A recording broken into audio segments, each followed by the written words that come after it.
मैं शुभम जगदीश यहाँ पर बैठे बैठे और जापान के बच्चों को पढ़ा रहा हूँ तो वो मेरी टेरिटरी के अंदर आएगा।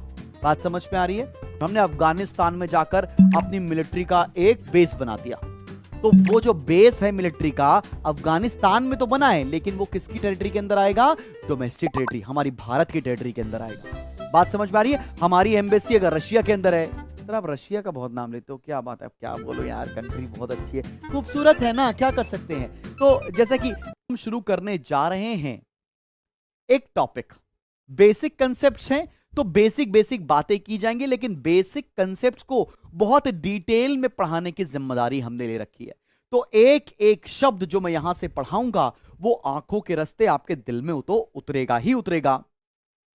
मूविंग अहेड, आपको बहुत जल्दी हमारा एप्लीकेशन लॉन्च हो जाएगा, तो ये सारे के सारे नोट्स हम आपको फ्री ऑफ कॉस्ट अवेलेबल करा देंगे अपने एप्लीकेशन के फ्री स्टडी मटेरियल सेक्शन में। तो चलो मेरी जान, जरा शुरुआत करते हैं, और शुरुआत एक बहुत भव्य तरीके से, क्योंकि हमारा नवरात्रि का ये पावन महीना चल रहा है।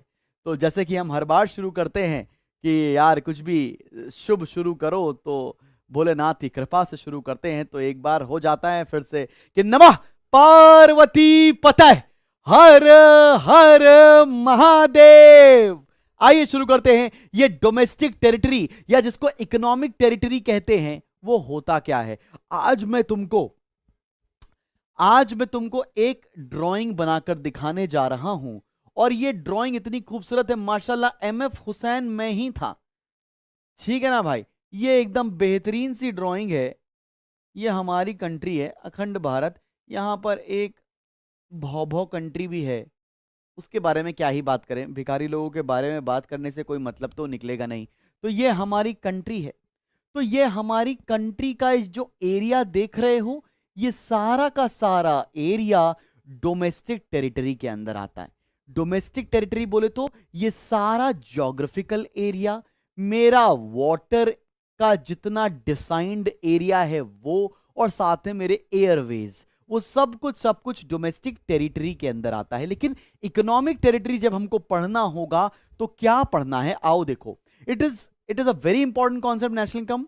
इन लेमेन्स लैंग्वेज, आसान भाषा में क्या है, domestic territory means political frontiers of a country for the purpose of national income accounting. इसका बहुत एक डिटेल्ड सेंस होता है। तो डोमेस्टिक टेरिटरी वो जहां पर हमारे पॉलिटिकल इंटरफेरेंस है जितने भी एरिया में, उसको डोमेस्टिक टेरिटरी कहा जाता है। लेकिन जब नेशनल इनकम आएगा तो ये उससे काफी बड़ा टॉपिक है। अब नेशनल इनकम में हम डोमेस्टिक टेरिटरी किसको बोलते हैं, आओ जरा देखो। लिखा है यहां पर ships and aircrafts owned and operated by normal residents between 2 और मोर कंट्रीज। सर ये तो बड़े अंग्रेजी हो गया सर, जरा हिंदी में कह के बताओ ना, ये इतना डिफिकल्ट लैंग्वेज क्यों बताते हो। आओ एग्जांपल देखते हैं। For example, planes operated by Air India between Russia and Japan are part of domestic territory of India. मतलब हमारे देश का कोई अगर रेसिडेंट है, यहां पे लिखा है ना, ships and aircraft owned and operated by normal residents, हमारे देश की कंट्री का रेसिडेंट है, और अगर कोई भी चीज ऑपरेट कर रहा है बिटवीन के किसी भी जगह पे, रशिया में, यूक्रेन में, कहीं पर भी ऑपरेट कर रहा है, वो मेरी डोमेस्टिक टेरिटरी का पार्ट कहलाएगा। Similarly, planes operated by Singapore Airways between India and Japan are part of domestic territory of Singapore. बात समझ में आ रही है? जैसे कि अगर मैं शुभम जगदीश यहां पर बैठे बैठे और जापान के बच्चों को पढ़ा रहा हूं तो वो मेरी टेरिटरी के अंदर आएगा। बात समझ में आ रही है? अब आगे बात सुना। शिप्स एंड एयरक्राफ्ट की मैंने बात बताई आपको डिटेल में। फिर fishing vessels, oil and natural gas and floating platforms operated by residents of a country in the international waters where they have exclusive rights of operation। मतलब मेरा शिप्स हैं, मेरे वेसल्स हैं, मेरे ऑयल्स हैं जो फ्लोटिंग किसी वाटर पे है, जो मेरी डेजिग्नेटेड एरिया के अंडर आता है, वो भी मेरी डोमेस्टिक टेरिटरी के अंदर ही कहलाएगा। आसान भाषा में एग्जांपल के थ्रू बताओ, जैसे fishing boats operated by Indian fisherman in international waters of Indian ocean will be considered a part of domestic territory of a country. मतलब अगर हमारे फिशरमैन इंटरनेशनल वाटर्स के अंदर फिशिंग कर रहे हैं तो वो भी हमारी डोमेस्टिक टेरिटरी के अंदर ही आएगा। अगली बात क्या है, embassies, consulates and military establishments of a country located abroad. For example, Indian embassy in Russia is a part of domestic territory of a country. जैसे हमारे मान लेते हैं हमने किसी दूसरी कंट्री, हमने अफगानिस्तान में जाकर अपनी मिलिट्री का एक बेस बना दिया, तो वो जो बेस है मिलिट्री का अफगानिस्तान में तो बना है, लेकिन वो किसकी टेरिटरी के अंदर आएगा? डोमेस्टिक टेरिटरी, हमारी भारत की टेरिटरी के अंदर आएगा। बात समझ में आ रही है? हमारी एम्बेसी अगर रशिया के अंदर है, सर आप रशिया का बहुत नाम लेते हो, क्या बात है, क्या बोलो यार, कंट्री बहुत अच्छी है, खूबसूरत है ना, क्या कर सकते हैं। तो जैसा कि हमारी एम्बेसी लेट्स से थाईलैंड में है, हमारी एम्बेसी यूएसए के अंदर है, तो वो सारा भी हमारे देश की ही टेरिटरी का पार्ट कहलाएगा। सब बच्चों को बात समझ में आ रही है? एकदम क्लियर है, एकदम डिटेल में जा रहे हैं, बात समझ में आया? अब तुमको यह जानने की बहुत जरूरत है कि हमारी डोमेस्टिक टेरिटरी का पार्ट कौन नहीं है, हमारी डोमेस्टिक टेरिटरी में क्या नहीं आएगा मेरी जान। आओ जरा देखो, अगर embassies, consulates and military establishment of a foreign country, जैसे अगर जापान की एम्बेसी हमारे भारत में खुली है, तो वो हमारे भारत की टेरिटरी का पार्ट नहीं है, ठीक है ना। जैसे लेट्स से हमने एग्जांपल लिया, यूएसए ने कोई मिलिट्री बेस इंडिया में बना रखा है, तो वो इंडिया की टेरिटरी का पार्ट नहीं होगा। क्या ये बात समझ में आ रही है? Similarly international organisations like UNO, WHO etcetera located with in the geographical boundaries of a country, वो भी हमारे देश की टेरिटरी का पार्ट नहीं होगा। जैसे यूएन के हेडक्वार्टर्स खोल दे या कोई ऑफिस खुल गया, डब्ल्यूएचओ कोई ऑफिस इंडिया के अंदर है, तो वो इंडिया की टेरिटरी का पार्ट नहीं कहलाया जाएगा। सबको आराम आराम से एकदम डिटेल में बात समझ में आ रही है ना?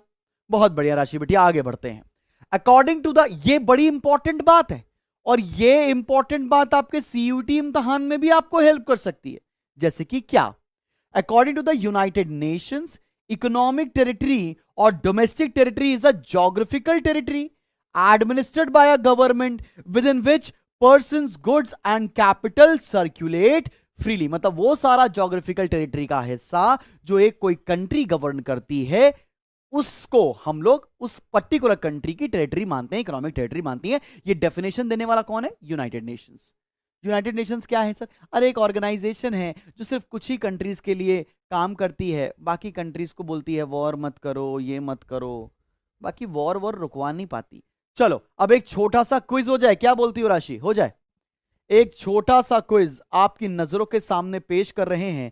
इरशाद बोलिएगा, इरशाद। क्या बात है भाई, चलें देखा जाए, क्वेश्चन करके देखा जाए कि कौन सा डोमेस्टिक टेरिटरी का पार्ट है और कौन सा नहीं है। क्या बोलते हो?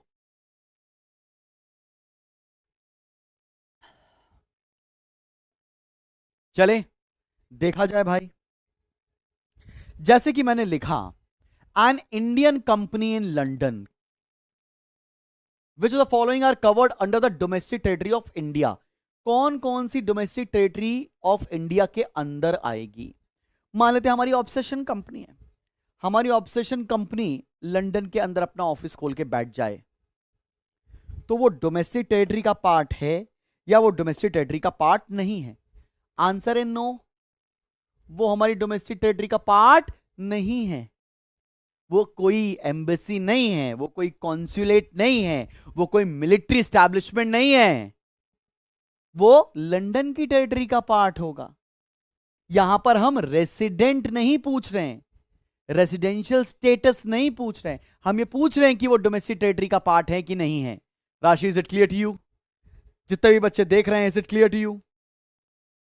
चले अगला देखें। अगला, Microsoft office in India. Microsoft ने ऑफिस खोल रखा है इंडिया के अंदर, तो क्या ये इंडिया की डोमेस्टिक टेरिटरी में आएगा? आंसर है यस।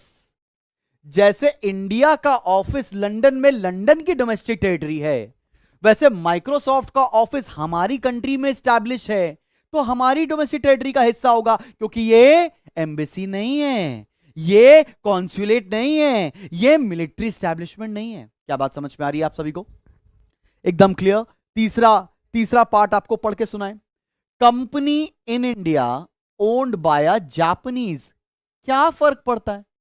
एक जापानीज आदमी फुनसुक वांगड़ू, उसने एक कंपनी इंडिया में स्टैब्लिश की हुई है, तो क्या वो इंडिया की डोमेस्टिक टेरिटरी में आएगा? यस, बिल्कुल आएगा।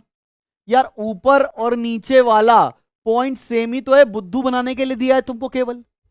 बात समझ में आ रही कि नहीं आ रही बच्चे पहाड़ी? Is it clear to you? आगे बढ़ूं, चौथे वाले पोर्शन पे आऊं, आओ बताओ। Office of Reliance Industries in New York. Reliance का ऑफिस न्यूयॉर्क में किस टेरिटरी के अंदर आएगा? न्यूयॉर्क की टेरिटरी, इंडिया की टेरिटरी का पार्ट नहीं होगा। तो क्या ये वाला क्वेश्चन और ये वाला क्वेश्चन सेम नहीं है? बस रंग रूप बदलकर आपको दिया हुआ है। क्या बोलती पब्लिक, समझ में आ रहा है कि नहीं आ रहा है? आवाज एकदम बैठती ही चली जा रही भाई, पता नहीं कहां बैठना चाहती है। आओ, branch of foreign bank in India, let's say bank of New York है, BNY मेलन, उसका एक ब्रांच इंडिया में है, तो क्या वो इंडिया की डोमेस्टिक टेरिटरी में आएगा? यस, बिल्कुल आएगा मालिक, क्योंकि ये एम्बेसी नहीं है, कॉन्सुलेट नहीं है, ये मिलिट्री एस्टैब्लिशमेंट नहीं है। बात समझ पा रही? इसी तरह के क्वेश्चन तुमको सीयूटी में मिलेंगे, तब बोलोगे हे भगवान हमको सर ने पढ़ाया नहीं है, क्या हो गया? आवाज देख रहे हो कैसी आ रही है? एग्जैक्टली मिश्रा जी, बिल्कुल बढ़िया। अगले अगले अगले पॉइंट पर आ जाए। अगला पॉइंट देखो, Indian embassy in Japan, India की एम्बेसी है, चाहे किसी भी कंट्री में हो, वो हमारे देश का ही पार्ट होगा, वो हमारी डोमेस्टिक टेरिटरी का ही पार्ट होगा। एकदम बात समझ में आ रही? एकदम आराम आराम से हौले हौले से चल रहे हैं। अभी डोमेस्टिक टेरिटरी पढ़ा, अब डोमेस्टिक टेरिटरी के क्वेश्चंस कर रहे हैं। एकदम डिटेल में जाएंगे, जितना डिटेल में जा सकते हैं उतना डिटेल में जाकर शुभम जगदीश आपको पढ़ाएंगे, और शुभम संभाल लेगा, टेंशन लेने वाली बात नहीं।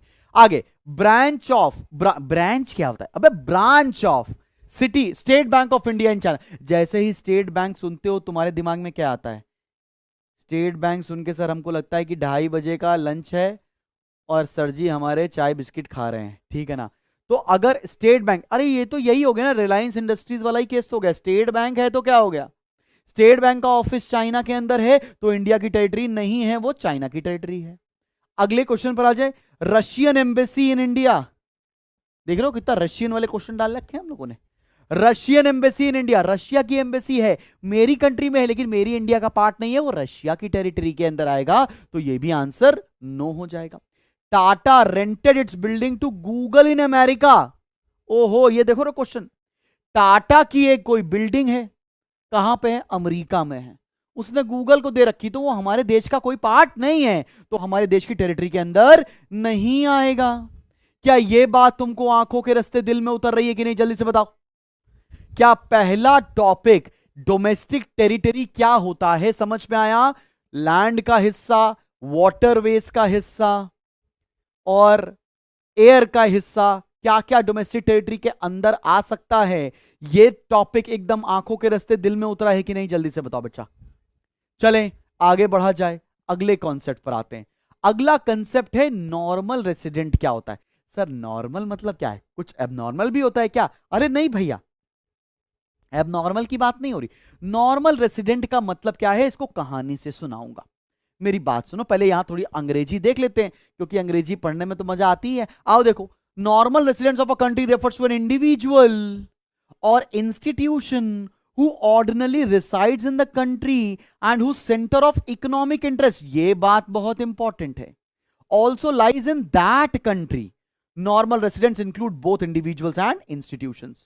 अब जैसे मान लेते हैं एक लड़की है, उसका नाम है राशि, बहुत ही खूबसूरत बिटिया है, ये राशि है, ठीक है, इसका नाम है मिस राशि मिश्रा। वाह भाई वाह। अब राशि मिश्रा मस्त सेटल हो गई हैं दुबई के अंदर, दुबई में रहती हैं, दुबई में जॉब करती हैं, यूपीएससी इन्होंने क्लियर कर लिया। उसके बाद इन्होंने कहा कि क्या यहाँ पैसे वैसे तो है नहीं, मैं चलूंगी दुबई, और दुबई में जाके बुर्ज खलीफा में 110वीं मंजिल पर इन्होंने मकान ले लिया, और ये दुबई में रह रही हैं, और दुबई में मस्त अपना बिजनेस कर रही हैं, जॉब कर रही हैं, वॉट एवर इट इज। तो ये कहाँ की रेसिडेंट कहलाएंगी? ये किस कंट्री की नॉर्मल रेसिडेंट कहलाएंगी? इंडिया की नॉर्मल रेसिडेंट कहलाएंगी कि दुबई की? आंसर है ये दुबई की नॉर्मल रेसिडेंट कहलाएंगी, इंडिया की नहीं। बिकॉज रेसिडेंट, नॉर्मल रेसिडेंट और सिटीजन में डिफरेंस होता है। बात समझ में आ रही है? मतलब मैं जहां जिस कंट्री में पैसा कमाऊंगा, मैं उस कंट्री का नॉर्मल रेसिडेंट कहलाऊंगा। इसलिए हमारी कंट्री के लिए ये एनआरआई कही जाएंगी। क्लियर है कि नहीं क्लियर? अरे शिवम भैया कैसे हैं आप? सब बच्चों को समझ में आ रहा है? शिवम भैया देख रहे हैं ना, आवाज कितनी दर्द भरी निकल रही है, गले से आवाज नहीं निकल रही, लेकिन आपने बोला क्लास लेने का तो लेने का। देखो बॉस जो भी बोलेगा करना पड़ेगा। हाँ, क्योंकि इनका इकोनॉमिक इंटरेस्ट दुबई में है, इसलिए दुबई की नॉर्मल रेसिडेंट कहलाएंगी। बात समझ में आ रही सब बच्चों को? चले आगे बढ़े। सर आप आगे इतना जल्दी जल्दी बढ़े जा रहे, आओ। अब ये सेंटर ऑफ इकोनॉमिक इंटरेस्ट का मतलब क्या होता है?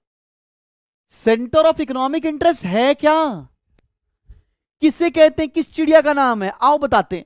द रेसिडेंट लिव्स और is located with in the domestic territory and the resident carries out basic economic activities of earnings, spending and accumulation from that location।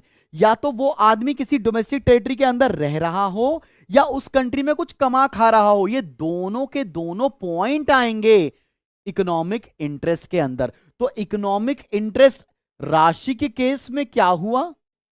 Economic interest का मतलब क्या हुआ? ये दुबई में एक घर में रहती भी हैं और दुबई में ये पैसा भी कमाती है। तो दो बात आएंगे, उसकी डोमेस्टिक टेरिटरी में रहना और वहां पर कमाना खाना। बात समझ में आ रही कि नहीं आ रही है? क्लियर है कि नहीं क्लियर? शिवम सर आपको समझ में आया बिल्कुल बढ़िया तरीके से। इकोनॉमिक इंटरेस्ट क्या होता है एकदम क्लियर हुआ? हे भगवान, ओ माय गॉड। आओ अब जरा इसको और डिटेल में लेकर जाते हैं। सर डिटेल डिटेल बोल के पूरा चैप्टर आप बहुत ही ज्यादा पढ़ा रहे हैं, ये बहुत गलत बात है। अरे कोई बात नहीं है यार, गलत बातें भी होती रहती हैं। आओ, फॉलोइंग्स आर नॉट इंक्लूड। भाई देखो सर, वो मुझसे प्यार करती है या वो मुझसे प्यार नहीं करती है? सर कैसी बातें कर रहे हो सर? भाई देखो, क्या करना है ये पता हो या ना पता हो, जिंदगी में क्या नहीं करना है ये पता होना बहुत जरूरी है कि नहीं शिवम? तो इसलिए she loves me not, she loves me, she loves me not, ये सब छोड़ो। 12वीं में आ गए हो, अगले साल कॉलेज है तुम्हारा, ठीक है? आ जाओ बाबू वापस से। क्या क्या नॉर्मल रेसिडेंट के केस में नहीं आता? एक तो क्या है ना, लड़कियों को ना सुनने की आदत नहीं होती है, इसलिए वो अक्सर नॉट को, नो को स्किप कर देती हैं। उनकी डिक्शनरी में है ही नहीं, कानों में ना आता ही नहीं है। वो कौन है जिसने पू को पलट के नहीं देखा? वही वाली बात है, ठीक है ना भाई? आओ जरा देखते हैं, आइए देखते हैं।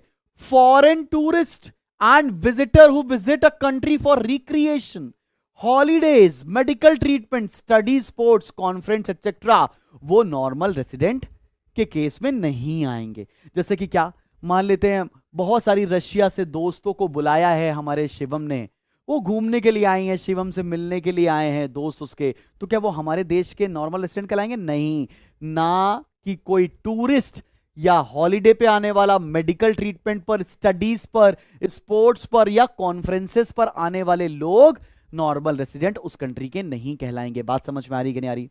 दूसरी बात, foreign staff of embassies, officials, diplomats and member of armed forces of foreign country located in the given country, वो भी नॉर्मल रेसिडेंट के अंदर नहीं कहलाएंगे।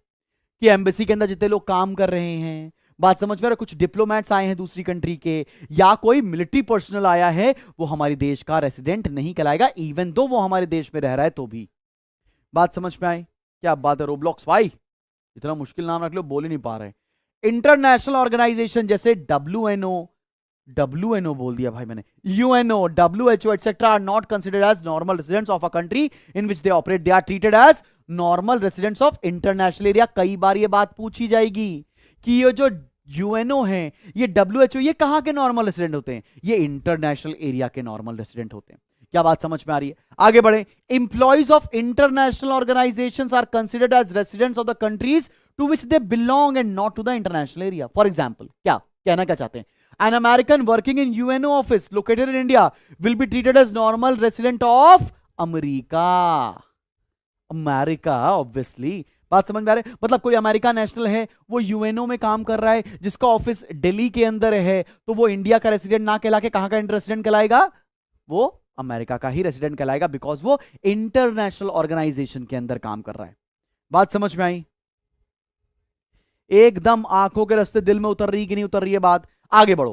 Crew members of foreign vessels, commercial travellers, seasonal workers, provided their stay is less than 1 year, वो भी नहीं normal resident कहलाएंगे। ऐसे लोग जो सीजनल वर्कर्स हैं, 1 साल से कम के समय के लिए किसी कंट्री में काम करते हैं, अगर राशि दुबई में 1 साल से कम के लिए गई है काम करने के लिए, तो वो दुबई की नॉर्मल रेसिडेंट नहीं कहलाएगी, वो इंडिया की ही नॉर्मल रेसिडेंट कहलाएगी। बात समझ में आ रही है? आगे बढ़ते हैं। बॉर्डर वर्कर्स, जो बॉर्डर पे काम करते हैं, who live near the international borders and cross the borders on a regular basis to work in the other country, जैसे मेक्सिको में और अमेरिका के बीच में लोग, कनाडा या अमेरिका के बीच में लोग ट्रेवल करते रहते हैं, रोज ही इधर से उधर जा रहे हैं, या यूरोप की बहुत सारी कंट्रीज में लोग एक दूसरे की कंट्री में ट्रेवल करते हैं फॉर वर्क, वो भी नॉर्मल रेसिडेंट की कैटेगरी में नहीं आएंगे। क्या बात समझ में आई है? हाँ सर समझ में तो आई है, लेकिन सर अब ऐसा लग रहा है कि बहुत ज्यादा मामला वाला चैप्टर है सर ये। हाँ भाई बहुत सारा मामला वाला चैप्टर है, काफी डिटेल में हम इसको लेकर जा रहे हैं। आओ जरा एक इंपॉर्टेंट बात बोलते हैं। जैसे तुम लोग बचपन में शक्तिमान नहीं देखते थे, तुम्हारे तो जमाने में शक्तिमान आता नहीं होगा, लेकिन हमारे जमाने में शक्तिमान आता था, उसमें आता था छोटी छोटी मगर मोटी बातें। तो मोटी बात क्या है उसके लिए एक अलग स्लाइड में लेकर आया हूं, very important topic, very important बात, ठीक है ना, छोटी छोटी मगर मोटी बातें।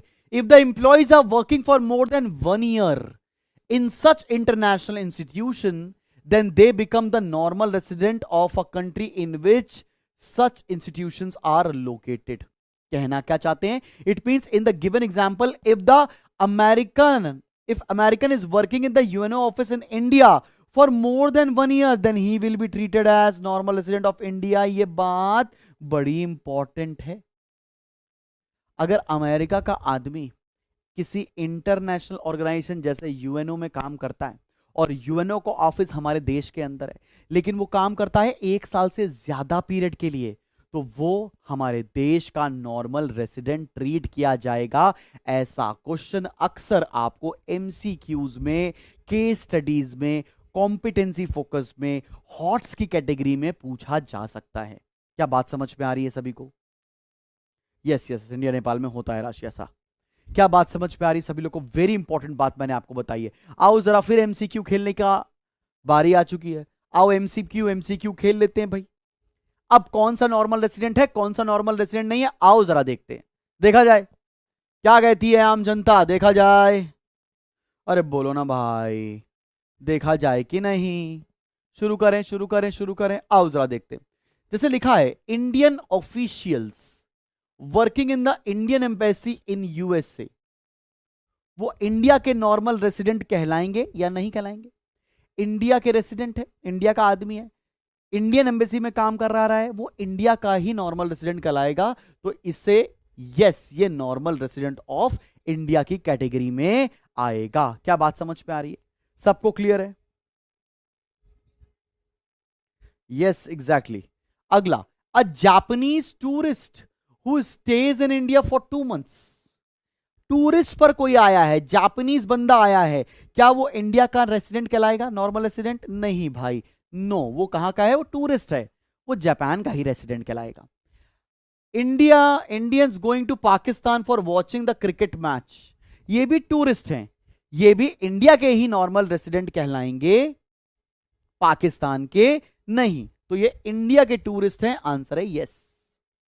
Indians working in UNO office located in America for less than 1 year, देखो यहां पर लिखा है, अगर कोई इंडिया का आदमी है, अमेरिका में यूएनओ के अंदर, इंटरनेशनल ऑर्गेनाइजेशन के अंदर काम कर रहा है, लेकिन 1 साल से कम टाइम पीरियड के लिए कर रहा है, तो वो इंडिया का ही नॉर्मल रेसिडेंट कहलाएगा। बात समझ में आ रही है? ये भी यस आएगा। अगर ये मोर देन 1 ईयर होता तो ये कहां का रेसिडेंट होता? अमेरिका का। क्या बात समझ में आया सभी बच्चों को? ठीक है, अगले पे आए। Indian employees working in WHO located in India, located in India. अब बताओ, ये वाला टॉपिक बताओ भाई। इंडिया के लोग हैं, WHO में, इंटरनेशनल ऑर्गेनाइजेशन में काम कर रहे हैं, लेकिन वो इंडिया के अंदर ही है, यस, ये नॉर्मल रेसिडेंट कहलाएंगे। Foreign tourist visiting India for a month to see Taj Mahal, tourist हैं, नॉर्मल रेसिडेंट नहीं कहलाएंगे। Indian Muslims going to Hajj pilgrimage, घूमने जा रहे हैं, ये इंडिया के ही नॉर्मल रेसिडेंट कहलाएंगे। क्या बात समझ में आ रही? तो नॉर्मल रेसिडेंट कौन कौन से हो गए हैं आपको ये बात क्या आंखों के रास्ते दिल में उतरी कि नहीं? जल्दी से बताओ मेरी जान। यहां तक का टॉपिक मेरे सारे बच्चों को क्लियर हुआ है? एक एक करके एक एक बात क्लियर हुई है।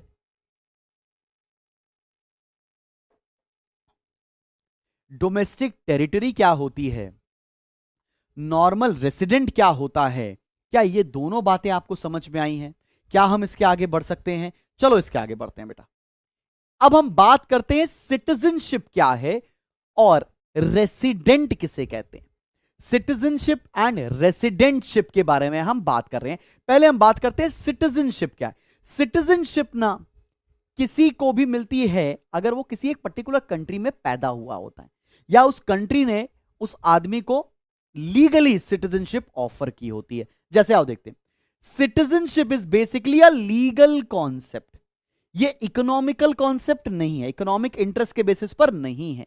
Based on the place of birth of the person or some legal provisions allowing a person to become a citizen.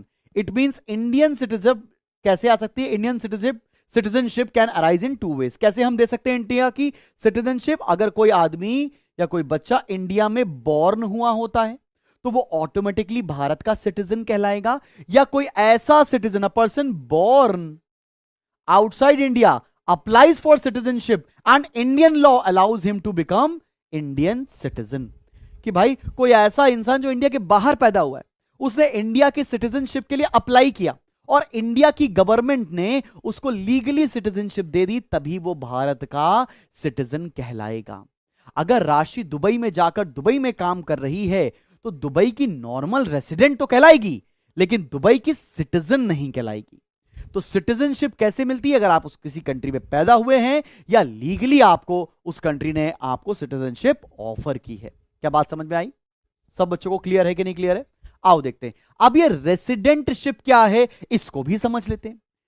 If it is an economic concept, अभी हम लोगों ने पढ़ा भी था, रेसिडेंटशिप जो है वो इकोनॉमिक कॉन्सेप्ट है और सिटीजनशिप जो है वो एक लीगल कॉन्सेप्ट है। दोनों बात समझ में आ रही है? Based on basic economic activities performed by a person, an individual is a normal resident of a country if he ordinarily resides in a country for a period more than 1 year and his centre of economic interest also lies in that country. अभी राशि Dubai में जाकर 1 साल से ज्यादा रह रही है और वहीं पर कमा खा रही है तो दुबई की रेसिडेंट कहलाएंगी वो। बात समझ में आ रही है? जैसे example, Chinese living in India for more than 1 year is a normal resident of India but वो यहां का सिटीजन नहीं है। However, he is not a citizen of India as he does not hold citizenship of India. It means a person can be citizen of one country and at same time a resident of another country. जैसे मेरे बहुत सारे जानने वाले लोग हैं जो USA में काम कर रहे हैं, यूएसए में ही नौकरी करते हैं, अमेरिका में रहते हैं, लेकिन इंडिया के सिटीजन हैं और अमेरिका के वो नॉर्मल रेसिडेंट कहलाएंगे। क्या बात समझ में आई है? सब बच्चों को यहां तक की बात एकदम आंखों के रास्ते दिल में उतरी है कि नहीं? जल्दी से बताओ मेरी जान। क्लियर? अरे बोलो ना भाई। चले आगे बढ़ा जाए। चलो आगे बढ़ते हैं। अब ये डोमेस्टिक टेरिटरी और नॉर्मल रेसिडेंट के कंसेप्ट को थोड़ा मिक्स करके पढ़ते हैं। The concept domestic territory helps to estimate domestic product. Domestic territory मुझे क्या चीज कैलकुलेट करने में हेल्प करेगी नेशनल इनकम के अंदर? वो डोमेस्टिक प्रोडक्ट, डोमेस्टिक इनकम को कैलकुलेट करने में हेल्प करेगी। Domestic product includes production activity of production units located in the economic territory irrespective of the fact whether carried out by residents or non-residents. The money value of domestic product is termed as domestic income. अगर मेरी territory में production हो रहा है, चाहे वो India का आदमी कर रहा हो या इंडिया का आदमी ना कर रहा हो, उससे होने वाला प्रोडक्शन या इनकम हम डोमेस्टिक इनकम की कैटेगरी में डालेंगे। बात समझ में आ रही कि नहीं आ रही? सब बच्चों को एकदम क्लियर है कि नहीं क्लियर? जैसे इंडिया के अंदर आईफोन, एप्पल ने फैक्ट्री लगाई है और यहां पे प्रोडक्शन हो रहा है तो वो यहां की इनकम में ऐड होगा, चाहे वो अमेरिकन लेबर्स ही क्यों ना प्रोड्यूस कर रहे हो। सबको क्लियर है कि नहीं क्लियर है? सिमिलरली टाटा ने एक फैक्ट्री लगाई है अमेरिका के अंदर, तो वहां का होने वाला प्रोडक्शन चाहे इंडिया का एम्प्लॉय कर रहा हो या अमेरिकन एम्प्लॉयज कर रहे हो, वो अमेरिका की इनकम में ऐड होगा, अमेरिका की डोमेस्टिक इनकम कहलाएगा। क्या ये बात समझ में आ रही है? चलें आगे बढ़ें। अब आओ जरा देखते हैं नॉर्मल रेसिडेंट कैसे निकालेंगे। नॉर्मल रेसिडेंट्स का कंसेप्ट अगर हम ऐड कर दें तो अब यहां पर एक कंसेप्ट NFIA करके ऐड होता है, उसको नेशनल प्रोडक्ट बोलते हैं। अगर डोमेस्टिक प्रोडक्ट में विदेशी कंपोनेंट ऐड कर दिया जाए तो टर्म डोमेस्टिक प्रोडक्ट से नेशनल प्रोडक्ट की तरफ बढ़ने लगेगा। तो नेशनल प्रोडक्ट क्या होता है? It includes production activities of normal residents irrespective of fact whether performed within the economic territory or outside it. The money value of national product is termed as national income. भाई अगर मेरे normal resident भी जो हमारे production कर रहे हैं, जो पैसा कमा रहे हैं, उसको भी ऐड कर दिया जाए, जैसे राशि दुबई में रह रही है तो राशि अगर वहां से पैसा हम लोग को भेज रही है अपनी कंट्री के अंदर, तो वो जो पैसा ऐड होगा उसे बोलेंगे हम नेशनल प्रोडक्ट या नेशनल इनकम। तो डोमेस्टिक में अगर फॉरेन का पैसा ऐड हो जाएगा तो नेशनल कंसेप्ट निकल कर आएगा। बात समझ में आ रही कि नहीं? इस पर भी हम लोग और डिटेल में भी जाने वाले हैं। अब सिमिलरली फैक्टर इनकम समझते हैं और ट्रांसफर इनकम समझते हैं। एक बात समझना, ये एक लेबर है, इसके बारे में हम लोगों ने कल बताया था। ये एक लेबर है और ये एक फैक्ट्री में काम करता है। ये फैक्ट्री है, ये फर्म है। अब लेबर जाता है और फैक्ट्री में काम करता है, तो लेबर क्या देता है? अपनी सर्विस देता है, जिसको हम लोग फैक्टर सर्विस बोलते हैं। बदले में फैक्ट्री इसको क्या देती होगी? सैलरी या वेजेस। इसको हम लोग फैक्टर पेमेंट बोलते हैं। फैक्टर पेमेंट का मतलब क्या हुआ? जब हम कोई सर्विस रेंडर करते हैं उसके बदले में अगर हमें कुछ मिलता है, it's a two way process. हम जब कोई सर्विस रेंडर करते हैं या हम कुछ ऑफर करते हैं, उसके बदले में अगर मुझे पैसा मिलता है तो उसको फैक्टर इनकम कहा जाता है। जैसे मेरी बिल्डिंग है, मैंने उसको रेंट पे दिया, तो मैंने बिल्डिंग ऑफर की और मुझे रेंट मिला, ये फैक्टर इनकम है। लेकिन ट्रांसफर इनकम वन साइडेड होती है। जैसे वैलेंटाइन डे आ रहा है, तुम उसको मस्त गिफ्ट देते चले जा रहे हो और उधर से कोई जवाब नहीं आ रहा है, ये कौन सी पेमेंट हो गया? ये ट्रांसफर पेमेंट या ट्रांसफर इनकम हो गई। मतलब बिना कुछ सर्विस दिए अगर आपको कुछ मिल जाएगा उसे आप वन साइडेड बोलते हैं, एक तरफा प्यार बोलते हैं, मतलब ट्रांसफर इनकम या ट्रांसफर पेमेंट बोलते हैं। क्या बात समझ में आ रही है? अब मैंने आपके लिए क्या कंसेप्ट लिखा है, इसमें मैडम खुश हो जाएंगी। Factor income refers to income received by factors of production for rendering factor services. जैसे कि फैक्टर सर्विसेज क्या होती है? Land, labour, capital and entrepreneurship, ठीक है ना। और जो factor income of normal resident of a country is included in national income, जैसे कि wages, salary, interest and profit. तो फैक्टर इनकम क्या होती है? हमने कोई सर्विस दी, बदले में मुझे पैसा मिल गया, फैक्टर इनकम है। सिमिलरली ट्रांसफर इनकम क्या हो जाएगी? Transfer income refers to income received without rendering. ये विदाउट रेंडरिंग समझ रहे हो ना? जैसे बर्थडे में गिफ्ट मिल जाता है, मेरे पापा रिटायर हो गए, उनको पेंशन मिल रही है, कोई गिफ्ट मिल रहा है, कोई स्कॉलरशिप मिल रही है, ये सब क्या हो जाएगा? वन साइडेड है। देखो यहां पे वन साइडेड कंसेप्ट लिखा है। It is not included in national income. बहुत इंपॉर्टेंट बात है। अच्छा sir, factor income national income में इंक्लूड होती है? हाँ जी बिल्कुल होती है। ट्रांसफर इनकम नेशनल इनकम में इंक्लूड नहीं होती? नहीं होती, बिकॉज उसके बदले में कोई सर्विस नहीं दी जा रही है। बात समझ में आ रही कि नहीं? It can be received either within the domestic territory of a country और from abroad. Example, old age pension, scholarship, unemployment allowance, pocket money, bla bla bla bla, बहुत सारी चीजें हो सकती हैं। तो अभी ट्रांसफर इनकम क्या है, फैक्टर इनकम क्या है, क्या ये कंसेप्ट आपके आंखों के रास्ते दिल में उतरा? जल्दी से बताओ मेरी जान, जल्दी से कमेंट करते चलो आप सभी लोग, ठीक है ना। आगे बढ़ते हैं। अब एक और इंपॉर्टेंट बात, छोटी छोटी मगर मोटी बात, जैसे टैक्सेस मिलते हैं सरकार को, टैक्सेस रिसीव्ड बाय गवर्नमेंट, ये ट्रांसफर इनकम है कि फैक्टर इनकम है? यार हमसे सरकार टैक्स तो ले रही है, लेकिन उसके बदले में कोई डेफिनेट चीज वो मुझे ऑफर नहीं कर रही है, तो ये ट्रांसफर इनकम की कैटेगरी में आएगा, फैक्टर इनकम की कैटेगरी में नहीं आएगा। सिमिलरली गवर्नमेंट हमको सब्सिडीज देती है, कोई छूट देती है, उसके बदले में हमसे कोई डेफिनेट चीज नहीं ले रही है, तो वो भी ट्रांसफर इनकम के अंदर में आएगा, वन साइडेड के ट्रीटमेंट के अंदर आएगा। सिमिलरली आप समझ लेना, टैक्सेस जो है received by government are the transfer incomes of the government as they are received without providing any productive service. Similarly subsidies paid by the government are transfer payments of the government, क्योंकि उसके बदले में उसको कुछ receive नहीं होता है। तो टैक्सेस और सब्सिडीज के ऊपर कई बार केस स्टडी बनकर आएगी, तो तुम्हें आंखों के रास्ते दिल में उतरनी चाहिए ये बात कि ये दोनों वन साइडेड होते हैं, इसलिए ट्रांसफर पेमेंट या ट्रांसफर इनकम की कैटेगरी में आएगा। अगर हम पे कर रहे हैं तो ट्रांसफर पेमेंट, हमें मिल रहा है तो ट्रांसफर इनकम। समझ में आ रही कि नहीं आ रही बात? एकदम क्लियर है कि नहीं? चले अब आता है अगला कंसेप्ट, ये करेंट ट्रांसफर क्या होता है और ये कैपिटल ट्रांसफर क्या होता है। चले समझा जाए, आओ देखते हैं। देखो जो ट्रांसफर रिसिप्ट्स होती है ना, वो दो टाइप की होती हैं बेटा जी क्या होता है ना, जो ट्रांसफर रिसिप्ट्स होती है, एक होती है करंट ट्रांसफर्स और एक होती है कैपिटल ट्रांसफर्स।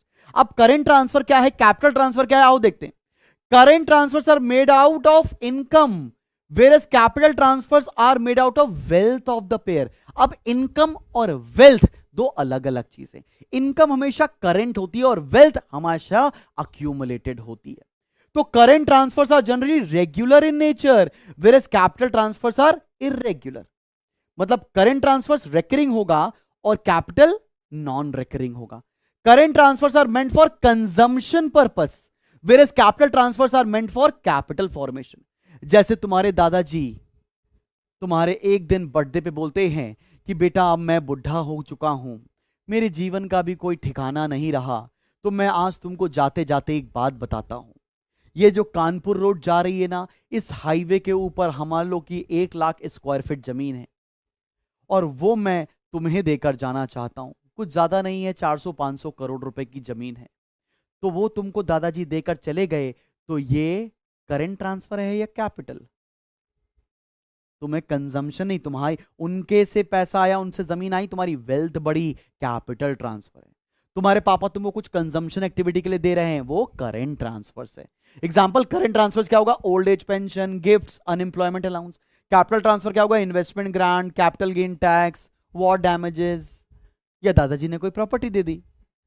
चलो भैया, अब डिफरेंस भी पढ़ना बहुत जरूरी है और यहां से भी आपको कई बार कुछ ना कुछ पूछ लिया जाता है। आओ जरा देखते हैं बाबूजी ये कह क्या रहा है।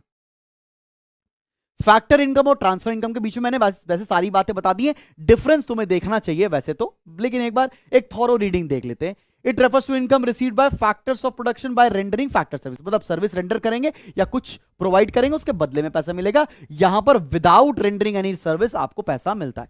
नेचर क्या है, नेशनल इनकम और डोमेस्टिक इनकम में ये ऐड होगा, लेकिन ट्रांसफर इनकम यहां पर ऐड नहीं होती। Not in domestic income, neither in national income. फिर ये अर्निंग कॉन्सेप्ट होता है और ये रिसिप्ट कॉन्सेप्ट होता है। रिसिप्ट मिलता है, जो कुछ पैसा मिल रहा है, तो वो खैरात है, वो बिना कुछ किए मिल रहा है। ऐसे तुम मौसी जी के घर गए, मौसी जी चलते समय तुमको कुछ पैसा दे दें, तो वो क्या है, वो ट्रांसफर इनकम है। ठीक है कि नहीं? ठीक है, आगे बढ़ते। कितने लोग को अपनी नानी के घर जाकर, मौसी के घर जाकर पैसे मिलते हैं? मुझे तो आज तक मिलते हैं भाई। It is received by factors of production, it is generally received by house hold या गवर्नमेंट। या तो हाउस होल्ड को मिलता है या गवर्नमेंट को मिलता है। जैसे रेंट, वेजेस, इंटरेस्ट, जैसे स्कॉलरशिप, पेंशन एक्सेट्रा। यहां पर मैंने डिफरेंस भी दिया और ये नोट्स भी मैं आपको प्रोवाइड कर दूंगा, टेंशन नको। चलो भैया, अब जो हम टॉपिक पढ़ने जा रहे हैं ये one of a kind topic है और ऑलमोस्ट यहां पर आते आते आपका चैप्टर बिल्कुल 20% बचा है। यहां से बेसिक कंसेप्ट आपको एकदम समझ में आ जाएंगे। आओ समझते हैं ये फाइनल गुड्स क्या है और ये इंटरमीडिएट गुड्स क्या है। बड़ा कंफ्यूजन है इस टॉपिक को लेकर। फाइनल गुड्स किसे बोलते हैं, इंटरमीडिएट गुड्स किसे बोलते हैं, आओ जरा देखो भाई। समझना, ऐसा कोई भी गुड्स जो सीधा कंजम्पशन के लिए लिया जा रहा हो वो फाइनल की कैटेगरी में आएगा। अगर मैंने कोई गुड खरीदा और मैं उसे कंज्यूम कर रहा हूं तो वो फाइनल गुड्स है। अगर मैंने कोई गुड खरीदा और उससे मैं कुछ और प्रोड्यूस कर रहा हूं तो वो मेरा इंटरमीडिएट प्रोडक्ट है। एक प्रोडक्ट किसी के लिए फाइनल हो सकता है और वही प्रोडक्ट किसी के लिए इंटरमीडिएट हो सकता है। जैसे कि मैंने मिल्क खरीदा और मैं दूध पी गया तो मेरे लिए दूध फाइनल प्रोडक्ट था, लेकिन मैं हलवाई हूं, मैंने उससे मिठाइयां बना ली तो दूध मेरे लिए इंटरमीडिएट प्रोडक्ट हो गया। बात समझ में आ गया? सब बच्चों को समझ में आ गया? क्लियर है कि नहीं क्लियर? आओ जरा आओ जरा आओ जरा बात समझते हैं। एक बात समझते हैं कि इंटरमीडिएट गुड्स की कैटेगरी में मैंने यहां बताया गुड्स परचेज फॉर रीसेल, ठीक है, या goods use for further production. कुछ ऐसा सामान जो मैं दोबारा बेचने वाला हूं या मैं उससे कुछ फर्दर प्रोडक्शन करने वाला हूं, वो इंटरमीडिएट गुड्स आएगा। अब नेशनल इनकम के अंदर क्या इंक्लूड होता है? नेशनल इनकम के अंदर कभी भी इंटरमीडिएट प्रोडक्ट ऐड नहीं किए जाएंगे, इंटरमीडिएट गुड्स को ऐड नहीं किया जाएगा। हमेशा फाइनल गुड्स को कंसीडर किया जाता है। अगर इंटरमीडिएट गुड्स को भी कंसीडर करेंगे और फाइनल गुड्स को भी कंसीडर करेंगे तो सेम गुड 2 बार ऐड कर दिया जाएगा, डबल काउंटिंग हो जाएगी, तो उससे एरर होने के चांसेस होते हैं। इसलिए नेशनल इनकम में सिर्फ और सिर्फ फाइनल गुड्स ही ऐड किए जाएंगे। ये बात मैंने क्लियरली लिखी है और एग्जांपल से समझते हैं। एग्जांपल देखना, out of wheat and flour, wheat गेहूं, फ्लावर उसका आटा, only flour is considered as national, is included in national income as value of flour already includes a value of wheat. तो व्हीट इसमें intermediate product हो गया, floor जो हो गया वो फाइनल प्रोडक्ट हो गया। तो फ्लोर की वैल्यू को ऐड करेंगे नेशनल इनकम में, व्हीट क्योंकि इंटरमीडिएट प्रोडक्ट है उसकी वैल्यू ऐड नहीं की जाएगी। क्या ये बात तुम्हें समझ में आया है? एकदम क्लियर हुआ है कि नहीं क्लियर हुआ है? सब बच्चों को समझ में आया? अरे वाह, चलो भैया चलो, एक्सरसाइज टाइम। एक्सरसाइज क्या, गला क्या हो गया भाई साहब? एक्सरसाइज टाइम आ गया है, क्विज टाइम आ गया है। चलो क्विज खेलते हैं, क्विज खेलते हैं। कैसे हो तुम लोग? चलो भैया चलो, बहुत सारे क्वेश्चंस करेंगे और फटाफट से गतिविधि को आगे बढ़ाने वाले हैं। पहला, paper purchase by a publisher. कौन परचेज कर रहा है? देखो, पब्लिशर परचेज कर रहा है, तो ये इंटरमीडिएट की कैटेगरी में है या फाइनल गुड्स की कैटेगरी में? पेपर मैं फाइनल कंजम्पशन नहीं कर रहा हूं, पब्लिशर उसमें किताब विताब छापेगा, तो ये इंटरमीडिएट प्रोडक्ट है। Furniture purchase by a school, furniture खरीद लिया स्कूल, और फर्नीचर ऐसे ही इस्तेमाल होगा, ना वो रीसेल होगा ना उससे कुछ और बन रहा है, तो ये फाइनल प्रोडक्ट। आप देख रहे हो सीबीएसई में कब कब भी पेपर में भी आया है। आगे, milk purchase by house hold, ये फाइनल प्रोडक्ट है, बिकॉज ना हाउस होल्ड उसको दोबारा बेचेगा ना उससे कुछ और बनाएगा, ये फाइनल प्रोडक्ट है। क्या बात समझ में आ रही है? सिमिलरली क्या लिखा है? Purchase of rice by grocery shop, grocery shop इसको बेचेगा दोबारा, तो उसके लिए ये इंटरमीडिएट प्रोडक्ट है। बात समझ में आ रही है? इंटरमीडिएट किसे बोलेंगे, फाइनल किसे बोलेंगे, सबको क्लियर आ रहा है? Coal used by, coal used by manufacturing firms, coal से हम कुछ और फर्दर प्रोड्यूस कर रहे हैं, तो ये इंटरमीडिएट है। Computer installed in an office, computer office में इंस्टॉल हो गया, अब कंप्यूटर से कुछ और प्रोड्यूस नहीं होगा, रीसेल नहीं होगा, तो ये फाइनल प्रोडक्ट है। Coal used by consumer household, इसका जवाब बताओ। कोल हम घर में इस्तेमाल कर रहे हैं, इससे कुछ और प्रोड्यूस नहीं कर रहे हैं, ये फाइनल प्रोडक्ट है। Mobile set purchase by mobile dealer, ये इंटरमीडिएट है। मोबाइल डीलर अगर खरीद रहा है तो उसको बेचेगा भाई। Purchase of pulses by consumer, final है। Chalk duster purchase by school, ये भी फाइनल प्रोडक्ट है, इसको ना दोबारा बेचना है ना इससे कुछ प्रोड्यूस करना है। लेकिन चॉक डस्टर्स, ना चॉक डस्टर्स ये इंटरमीडिएट प्रोडक्ट होगा, बिकॉज इससे वो टीचिंग को सेल कर रहा है। बात समझ में आ रही कि नहीं आ रही? तो चॉक डस्टर ये सब क्या आएंगे? इंटरमीडिएट प्रोडक्ट्स आएंगे।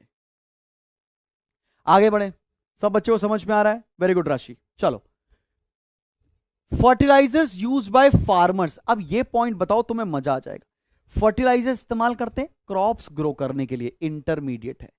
Printer purchase by a lawyer, बताओ भैया, प्रिंटर से कुछ और वो बेचने नहीं जा रहा, फाइनल प्रोडक्ट है। Wheat use by a flower mill, intermediate है, बिकॉज उससे वो फ्लोर बनाएगा। बात समझ में आ रही कि नहीं आ रही? फिर unsold coal with trader at the year end, अगर अनसोल्ड है तो ये कौन सा प्रोडक्ट है? अनसोल्ड है, तो ये फाइनल प्रोडक्ट में कहलाएगा। बेटा ये बहुत अच्छी और इंपॉर्टेंट बात है, अगर अनसोल्ड है, बिका ही नहीं है, तो उसके लिए फाइनल सामान है, जब बिक जाएगा तो वो इंटरमीडिएट था। बात समझ में आ रही कि नहीं आ रही? सब बच्चों क्लियर है? क्योंकि इस तरह से अगर अनसोल्ड स्टॉक को इन्वेस्टमेंट्स की कैटेगरी में डील करते हैं। अगला, cotton use by cloth mill, intermediate product, ठीक है ना, उससे कपड़े बनेंगे। Wheat use by house hold, final product. बात समझ में आ रही है? आगे बढ़ जाऊं, सबको समझ में आ रहा है? राशि जी सबको समझ में आ रहा है? Refrigerator installed by a firm, firm में अगर रेफ्रिजरेटर इस्तेमाल है, फाइनल, उससे कुछ और प्रोड्यूस नहीं कर रहे हैं। Sugar use by a sweet shop, intermediate product. सब बच्चों को समझ में आई बात? कौन सा इंटरमीडिएट है, कौन सा फाइनल है, और इसके पीछे रीजन क्या है, ये सबको क्लियर हो रहा है ना? चलें आगे बढ़ा जाए मेरी जान, आगे बढ़ते हैं। अब हम अगली कैटेगरी में आ रहे हैं, ये कंजम्पशन गुड्स क्या हैं और कैपिटल गुड्स क्या होते हैं। कंजम्पशन गुड्स डायरेक्टली एक कंज्यूमर कंज्यूम कर लेता है, उससे कुछ फर्दर प्रोडक्शन नहीं करता है। कैपिटल गुड्स जनरली इंडस्ट्री में यूज होते हैं जिससे कोई फर्दर प्रोडक्शन किया जा सके, उसको हम लोग कैपिटल गुड्स बोलेंगे। आओ जरा इसको डिटेल में देखते हैं। तो कंज्यूमर गुड्स को क्या बोलते हैं? Which satisfied the wants of consumer directly, जैसे bread, butter, shirt, pant, socks, shoes. बात समझ में आ रही? इसके भी बहुत सारी कैटेगरी है। आप कंजम्पशन गुड्स को, पहली कैटेगरी है ड्यूरेबल गुड्स, जैसे रेफ्रिजरेटर, फ्रिज हो गए, मोबाइल फोन्स हो गए, जो लंबे समय तक चलेंगे उन्हें ड्यूरेबल गुड्स बोलेंगे। सेमी ड्यूरेबल गुड्स जो कुछ टाइम तक चलेंगे उसके बाद खराब हो जाएंगे, जैसे कपड़े हो गए, क्रॉकरी हो गए। तीसरा कैटेगरी होता है नॉन ड्यूरेबल गुड्स, जो कंज्यूम करते ही खत्म हो जाएंगे, जैसे मिल्क हो गया, ब्रेड हो गया, एग हो गया, जिसको यूज करते ही खत्म हो जाएगा। सर्विसेज हो गए, आप मेरे से पढ़ रहे हैं, ये गुड्स की कैटेगरी में नहीं आएगी, ये इनटैंजिबल चीज होगी। आज आप पढ़ रहे हो, उसके बाद ये फिनिश हो जाएगा। क्लियर है कि नहीं क्लियर? अब आते हैं कैपिटल गुड्स की कैटेगरी में। कैपिटल गुड्स क्या होते हैं? वो फाइनल गुड्स जिससे हम दूसरे गुड्स को प्रोड्यूस करते हैं, जैसे कि प्लांट एंड मशीनरी, इक्विपमेंट या बाकी सारी चीजें। अब यहां पर फिर वेरी इंपॉर्टेंट बात आ गई है, जो आपको केस स्टडी या एमसीक्यू या सीयूटी के एग्जामिनेशन में हेल्प करने वाली है। आओ जरा देख लो भाई फटाफट से, क्या लिखा है? All producer goods are not capital goods. क्या कहना क्या चाहते हैं कवि? It must be noted that all goods used by producers are not capital goods. Producer goods are of two types. सारे प्रोड्यूसर गुड्स को कैपिटल गुड्स नहीं कहा जाता है। जैसे पहला single use producer goods, single use producer goods. Single use producer goods क्या होते हैं? जैसे रॉ मटेरियल्स हो गए, कोल हो गया, वुड हो गया। भैया फैक्ट्री को चलाने के लिए आप जो ईंधन यूज कर रहे हैं, ठीक है ना, वो सब क्या हो जाएगा? Single use producer goods. और कैपिटल गुड्स क्या होते हैं? जैसे कि फिक्स्ड एसेट्स हो गया, प्लांट एंड मशीनरी हो गया। तो सारे कैपिटल गुड्स प्रोड्यूसर गुड्स हैं, मगर सारे प्रोड्यूसर गुड्स कैपिटल गुड्स नहीं है। क्लियर है कि नहीं clear? All producer goods are not capital goods but all capital goods are producer goods. ऐसा आपको एक्सप्लेन करने को मिल सकता है।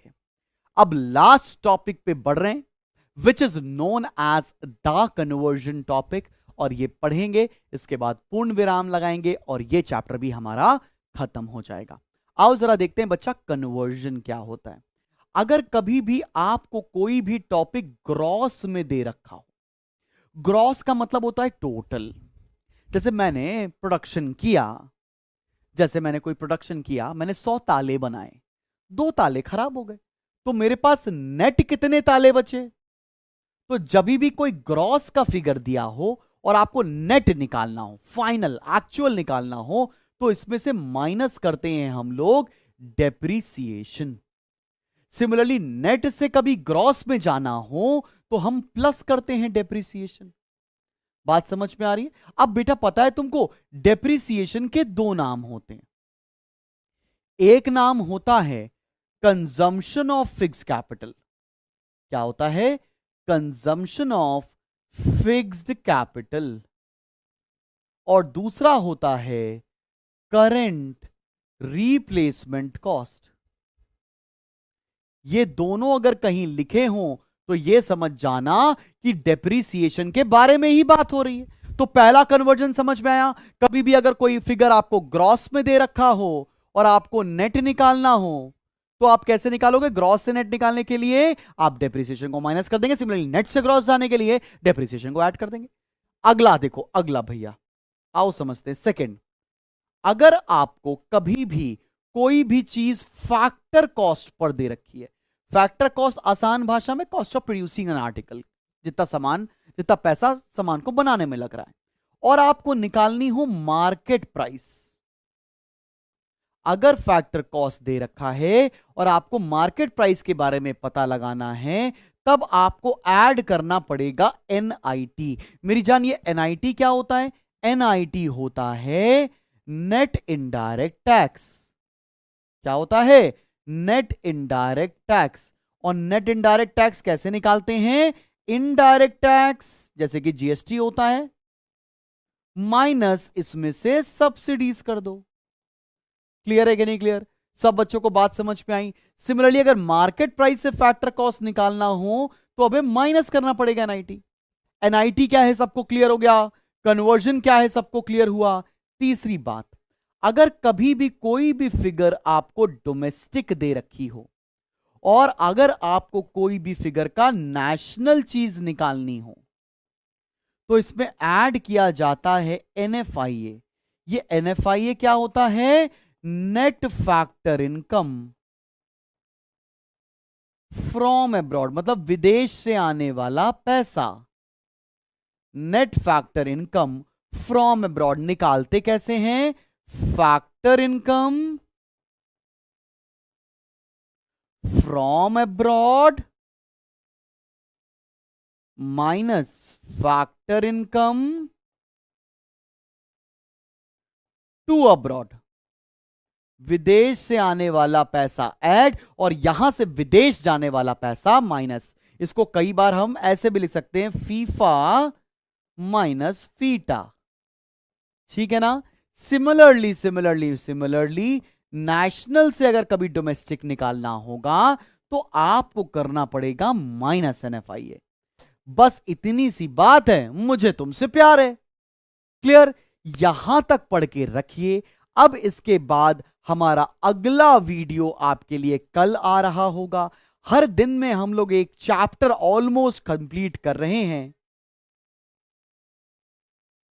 नहीं राशि, मैं आपका क्वेश्चन समझ नहीं पाया। अगर आप बोल रहे हो a fridge purchase by Coca Cola company, उसके लिए इंटरमीडिएट है।